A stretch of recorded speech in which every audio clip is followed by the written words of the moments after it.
So, I've been debating how to approach Hear Me Out. Should I stick with what I consider my weirdest cartoon crushes? The topic is fun, silly, and ridiculous in general, so I'm starting with what picks I think are pretty vanilla or conventional, then working up to the ones that get more of an eyebrow raise. I may let a few of you down, but give it time. Guillermo del Toro's Shape of Water changed my brain chemistry in such a way that I'm working up to writing a human and eldritch horror creature romance. So I'm well on my way towards a nerdy, deep-end freak. It's more that I'll probably design or handcraft my ideal monster lover versus calling dibs on an existing one. When I was around 13 or 14, I had a big old dumb crush on Jack Spicer from Shaolin Showdown.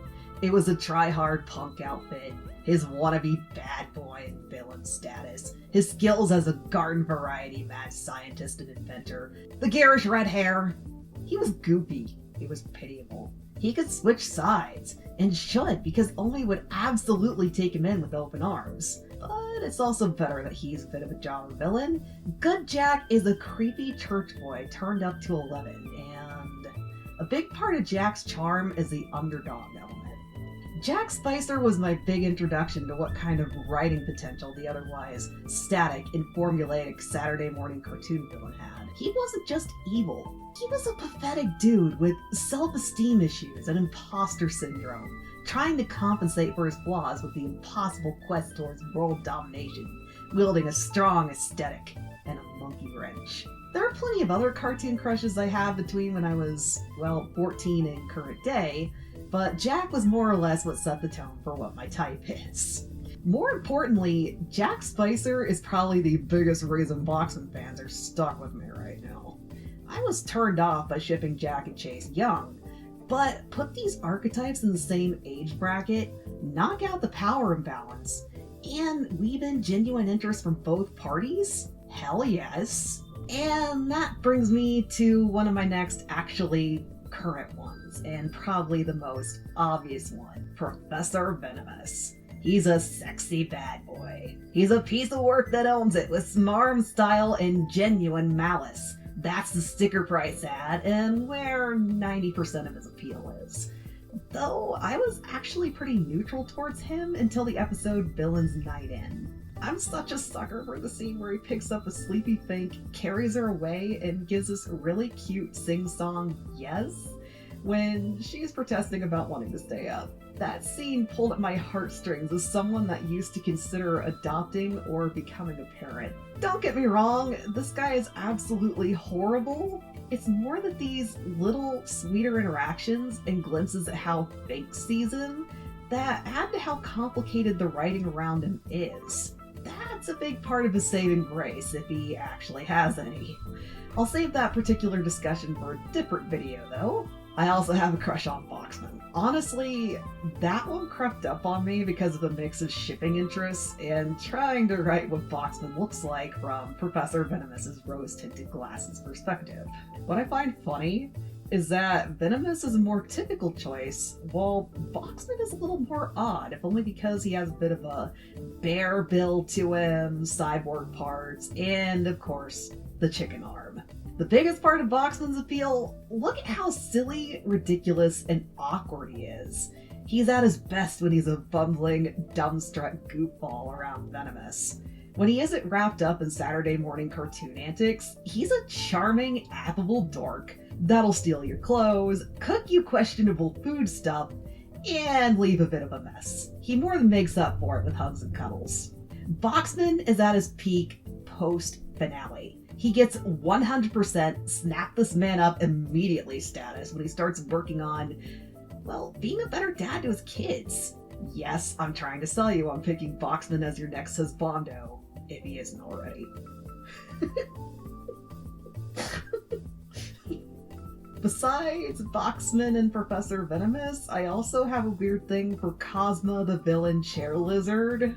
This one also popped up from an attempt to write a fanfic from Cosma's perspective. Some of this is based on my fill-in-the-blank headcanons for what she might be like as an active villain or in her personal life. In show, though, For one thing, she's a take-charge, assertive boss babe. Powerful women are hot, period. Plus, she's an attractive lizard woman that shapeshifts between galactic size and a more compact, sci-fi approved curvy woman shape. Her design has fantastic range and appeal.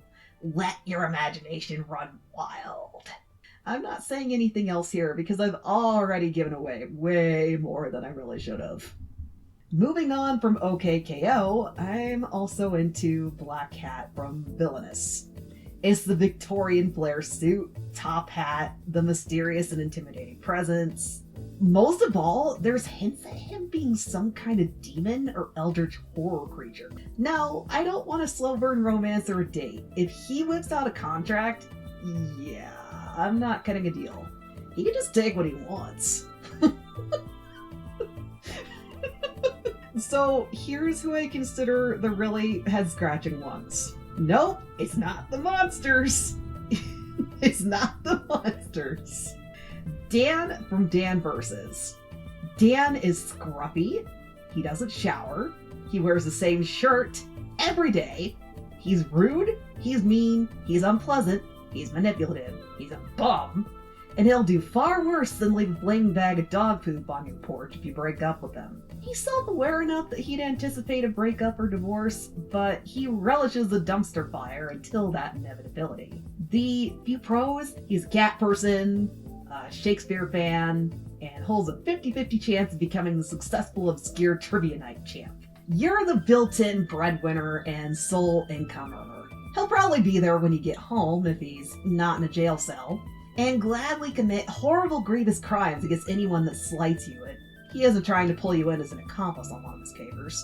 You could be the Bonnie to Dan's dysfunctional Clyde, and Chris's much-needed soundboard on what weird gravity Dan has to him in the first place.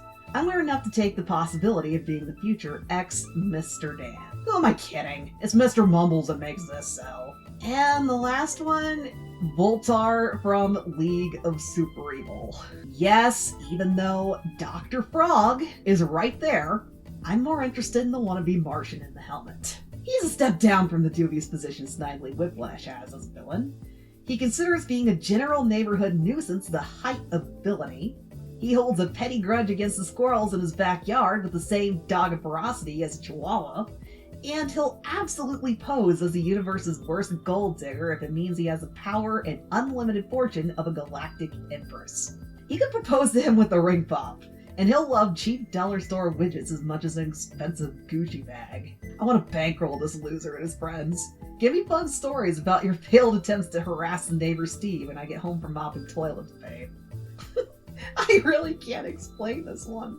Maybe it's my masculine desire to be someone's breadwinner, but forget traditional gender roles. I don't give a crap if they cook or clean as long as they're a weird little gremlin that wants to ruin the world in some small, short-sighted, but ultimately containable way. Either they're a gremlin, a charming loser, or powerful enough to snap me in half. So, now you have more fodder for who to ship my cartoon persona with? Or I just really embarrass myself with this. Have fun. I'm still getting back into the swing of things with YouTube stuff, so I hope you'll stick around. Add me to your RSS reader!